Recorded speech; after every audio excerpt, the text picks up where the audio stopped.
Story originally chronicled by Daniel Curien, collected by seer Alexandra Curien, and expanded by Wheatsily Nikali. After the death of Greta and the haunting of the worn wordless weaver, the Curien family had a relatively quiet 22 years. Nuala, the eldest sibling, inherited all of the estate, and at the age of 18, she had her first marriage. By the time of Nuala's death, at the age of 40, she had married 4 times. Her first marriage, to a man named Alan, only lasted as far as the honeymoon before her first husband passed away, apparently dead from food poisoning. While some investigation against the Curians was done, the lawyers with sewn lips and the constables getting lost in the bogs was enough to convince the village that Nuala was innocent, especially since the worn weaver only sewn the lips shut of those who said Nuala was guilty. So soon after, Nuala married again. This time her husband, Nicholas, lived 2 years before he died from a venomous spider bite in Hibernia, where he died from an allergic reaction to the false widow bite. None blamed Nuala this time. Her second husband was accident prone, and it was widely assumed that he would die by his own hand, or by accident. Nuala's third husband was married the same day as her second husband's funeral. Nuala married a local drunkard named Robert at the city hall in exchange for a bottle of rare moonshine from Appalachia. He lived the longest, at 10 years. Surprisingly, he sobered up after his marriage. He got a respected job in town as a stonemason. He also broke from tradition and took his wife's name. Some say he did it to help create a new life for himself. Others say it was due to Nuala's influence. Robert died from psoriasis of the liver. Even after sobering up, the damage to his liver was permanent, and he died peacefully at home, surrounded by his new family. His wife Nuala, his brother-in-law Daniel, and Robert's son, Wolfgang. Nuala's only child, and given a unique Gothic name for reasons known only to Robert and Nuala.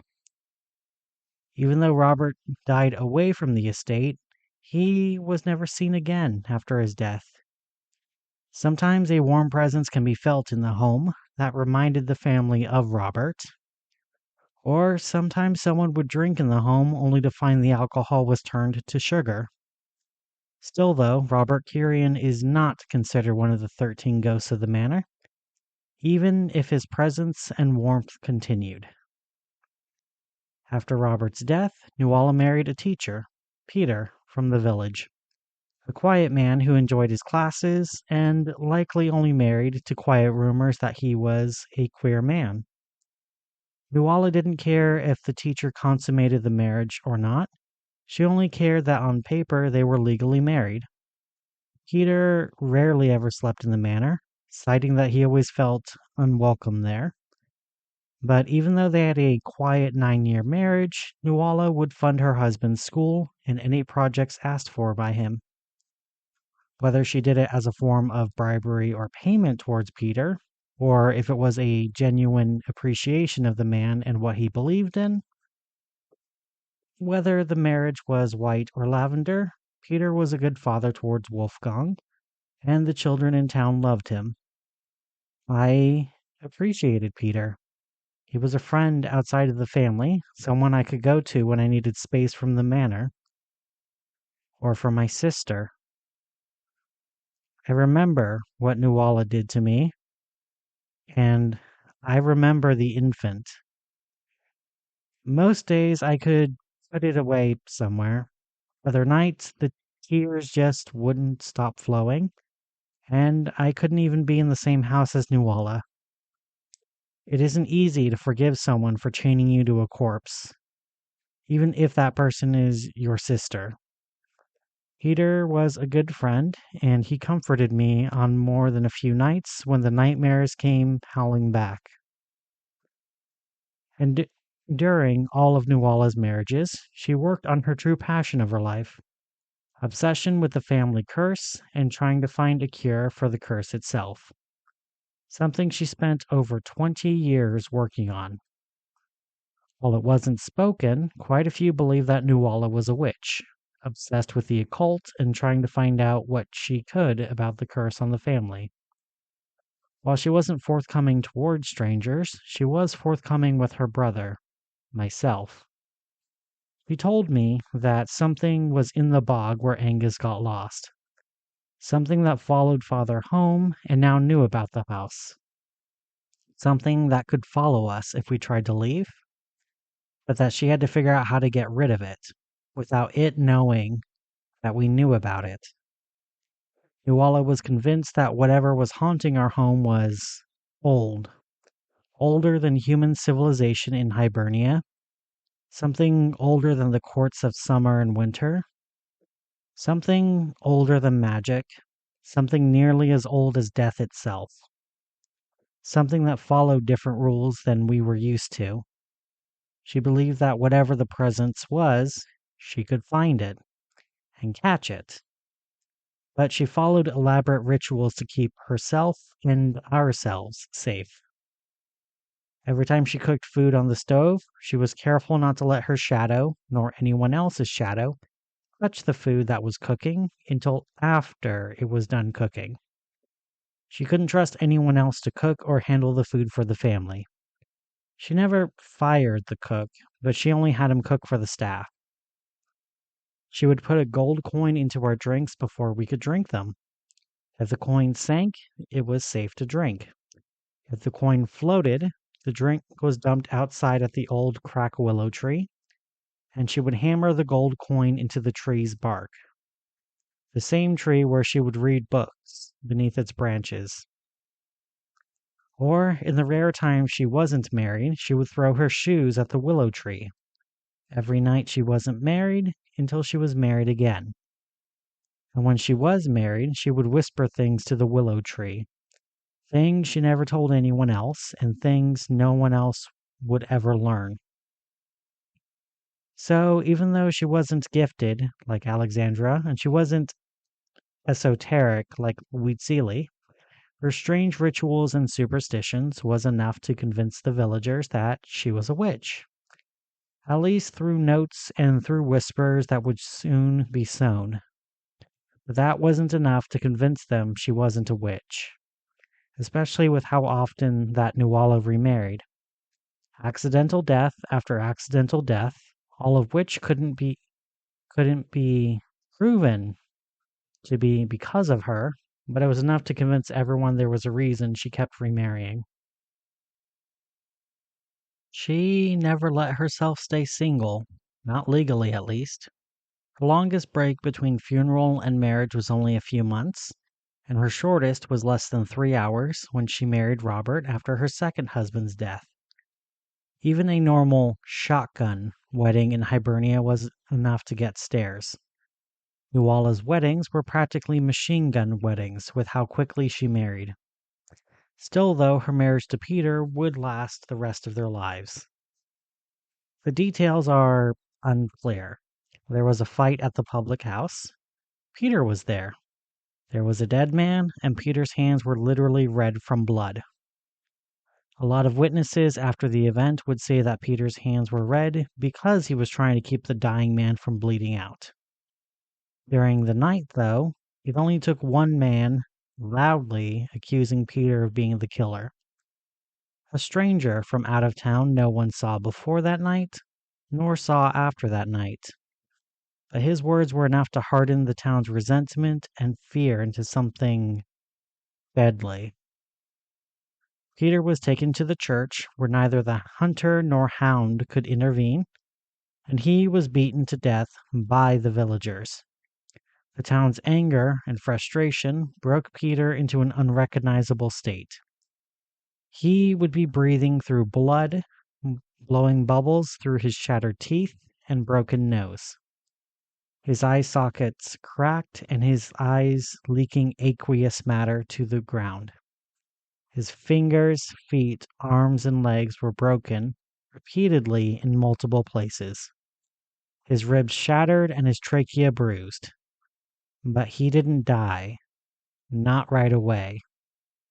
Eventually, the town left him behind on the church grounds, believing he was dead. But in truth, he was only dying, his lungs filling with blood as he slowly drowned on dry land.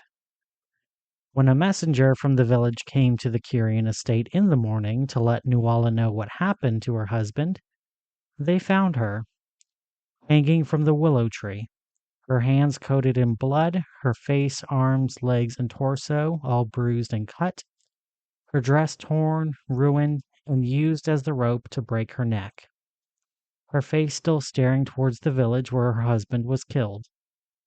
Finding out about her death spread printed theories about how she died and why. Some thought she found out about her husband's infidelity with the man in the pub, and when she confronted Peter about his affair with the man, he took matters into his own hands, beating her and tearing her dress, using it as a rope to hang her from the tree, leaving her to suffocate slowly, watching him approach his lover, not realizing that she cursed him with her dying breath, so he would take his lover's life with his own hand, only for him to die as well at the hands and boots of the village. This version of the story painted the village and the beating as a just act and is favored by most of the villagers for a long time. In the decades that passed, however, as the story was retranscribed, rewritten, and retold, the story became something very different. By the time of the 2710s, with feminist retelling, queer and sexual liberation, and changing politics in Hibernia, the story became a tragic story that painted the villagers as the true monsters of the story.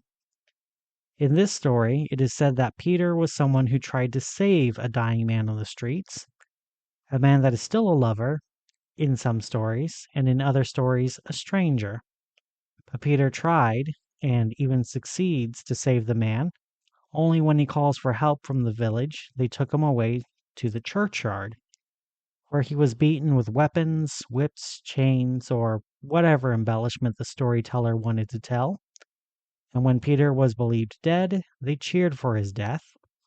Their chants and cheers of Peter's death was so loud it could be heard through the bog to the Curien estate, where Nuala, hearing about her husband's death, was so grief-stricken that she ran to her prized willow tree.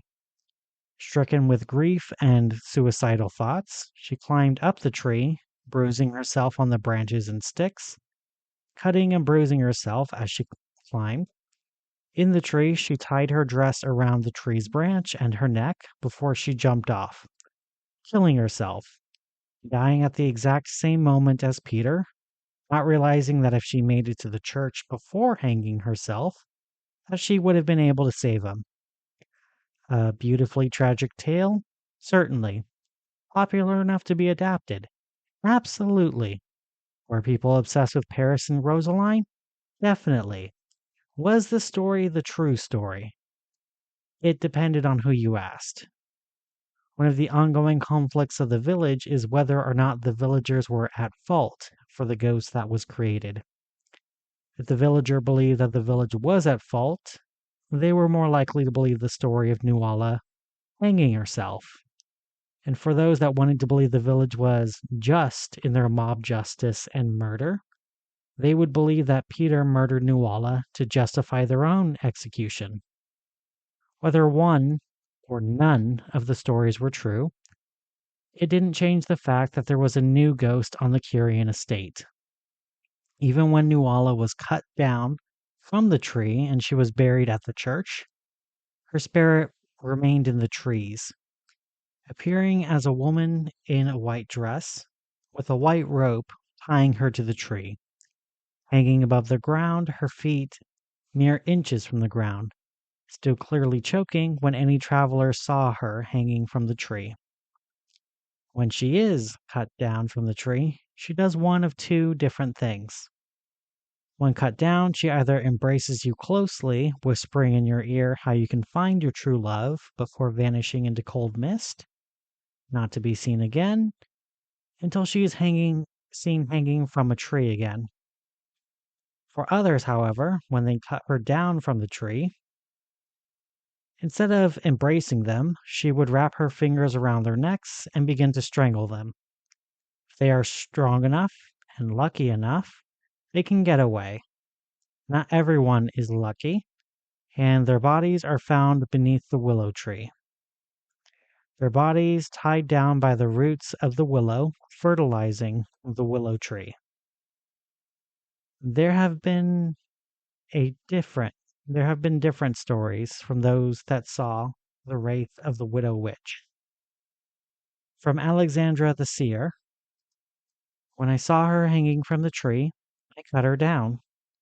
I didn't know she was dead at the time. When I cut her down, she fell into my arms, as cold as ice, her skin clammy, pale, and lifeless. But as I held her, I asked her how I can help her. She whispered to me, "Tell my brother that I am sorry about everything. Tell him the truth, not just about me, but about your own feelings," she whispered to me. Before I had a chance to try to refuse her request, she looked me in the eyes. Directly in my eyes. I could see her eyes were blinded by seeing too much. The eyes of someone who saw other world and returned. She was dead, a ghost in my arms. There was no point in lying to a ghost. They don't care about the lives of the living. They have their own purposes and plans. But how do I help you? I asked her, and her eyes turned away from me. You cannot help me. I thought I could stop the curse by cutting it where it grew. But the roots run deep. If you cut the branches, new branches grow. If you don't find and kill the taproot, the curse will only grow. I am only a branch. Leave me here, and you will have a monster you understand. Remove me, and you will have a worse monster replace me. Remember what happened with the stillborn? It came back, and it came back worse. She told me as she embraced me one last time, and she whispered one last thing to me. Tell my story as it happened. Share my story every time it happens. I know you see well, but learn to see far, she told me before she vanished into mist in my arms. I told Daniel what happened, and we soon fell in love. But I continued Nuala's project. I learned and I collected stories of the ghosts of the Curien estate. Even the other stories of others who encountered the wraith of the widow witch. And when I am no longer able to collect the stories, my husband will help.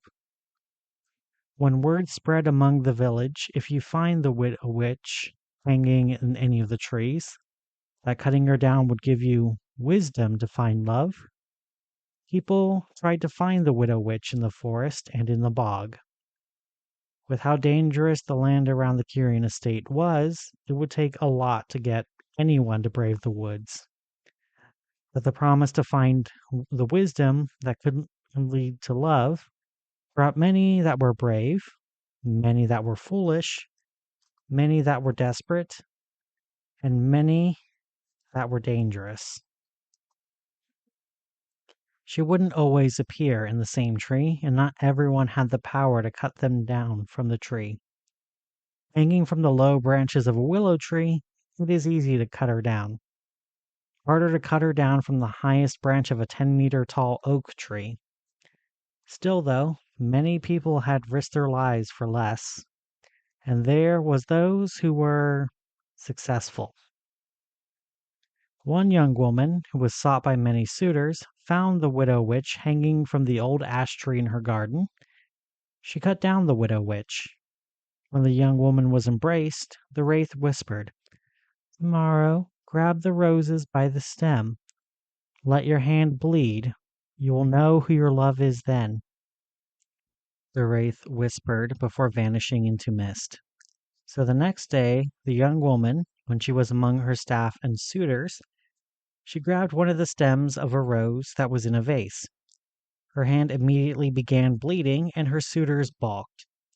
One of them began instructing her to avoid getting blood on him or his clothes. The next suitor fainted at the sight of blood, having never seen blood in his life, not even from himself.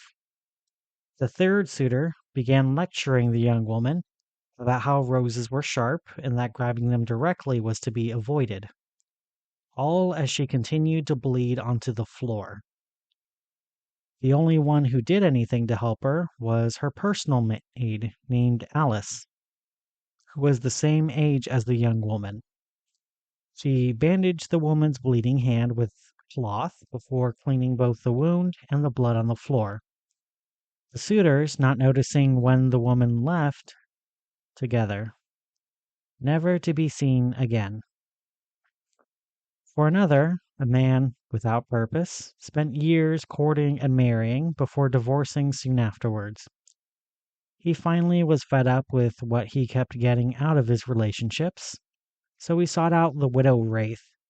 He spent 3 days and 3 nights searching tree after tree in the bog, marking them with carved crosses to indicate where he was. When he passed out from exhaustion beneath the branches of a willow tree, he woke up to find the widow witch hanging directly above him, her feet dangling mere centimeters above his sleeping face. When he awoke, he quickly cut her down from the tree, the rope still tied around her neck as he asked her, "How do I find my true love?" He asked her without even giving her a chance to breathe. Her response was to wring her fingers around his neck, strangling him as she screamed at him, "You are too selfish to love another. Better to die at my hands than to have you harm another," she yelled as she continued to choke him. He managed to break out of her grip and run back to town, where he shared his story with the others. Now others, knowing that the wraith of the widow witch could also strangle those who cut her down. Still, though, some would go through the woods, hoping to cut down the witch, hopeful that they would be one of the lucky ones to escape with the knowledge on how to find love. Collected by Wraith Nikali. Nuala Wilma Curien loved the willow tree that grew on the edge of the estate in the forest. According to local family lore, the tree was planted the same day that she was born, and the tree grew with her, often celebrating birthdays with the tree and other major life events with or at the willow tree. Her parents' deaths, the death of her sibling, even each death of her husband's, she spent with the tree, telling the tree her secrets, her emotions, her struggles. The tree didn't speak back, but sharing her burden helped. On the night of Peter's death, she was resting beneath the willow tree when she heard the news. Whether it was through a latent psychic sight, an esoteric skill, or if the willow tree whispered it to her, she woke up hearing that her husband was being beaten by the mob at the village. So she tried to make her way back to the village, only for the branches of the tree, branches that once seemed so warm, friendly, and inviting for all of her life, suddenly blocked her way, slowing down her progress to a crawl as now she had to tear her way through the branches, her skin bruising from the snapping branches and sharp sticks. Even as her dress tore, she pushed herself forward, finally making her way to the edge of the willow branches, only to have the willow's branches grab her and pull her up into the air. In the air, the branches and sticks squeezed her tight as it tore her flesh even more as she tried to get out of the willow's branches. Her longtime friend didn't realize why she wanted to head into danger. The tree only knew that her friend would be in danger, and the tree would do what it could with what power it had to keep its friend safe. It did not tell Nuala this, however, So the young woman, assuming that her friend simply turned evil, struggled and fought the branches, not noticing how the branches were breaking. Sometimes when one branch gets broken, it also brings down the branches beneath it. Sometimes when a branch falls, it brings down the branches above it as well. And sometimes one branch that falls takes down dozens more with it.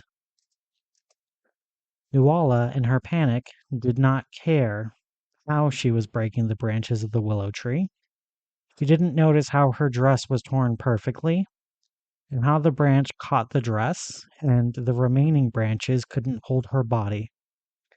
But the remaining branch and dress could hold her neck. Her feet dangled centimeters above the ground.